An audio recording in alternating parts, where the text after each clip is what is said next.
Welcome to the Rim Break Rodeo. We hope this video helps. You've collected the mic, controller, LED, and power. Start wiring now.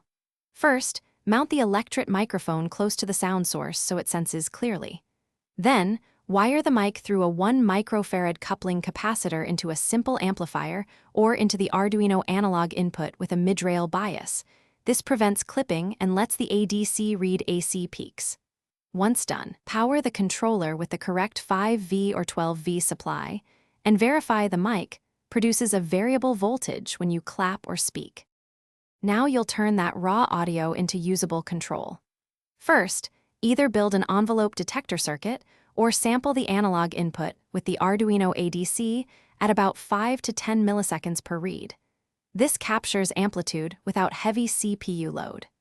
Next, smooth readings using a 4 to 8 sample moving average to prevent flicker from noise. Then map the filtered amplitude to a PWM range so the LED brightness corresponds to sound level.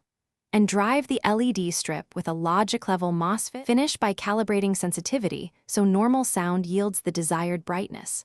Adjust thresholds in the sketch or add a potentiometer in the preamp. Make sure you secure a common ground between power supply, controller, and LEDs to avoid reference shifts. Add a 100 microfarad bulk capacitor and a 0.1 microfarad decoupling capacitor near the controller to suppress transients. If the lights behave erratically, check the microphone bias voltage. Confirm the ADC reference is stable, and increase smoothing or the envelope RC time constant to remove spurious triggers. Thanks for watching. Consider subscribing if we helped you.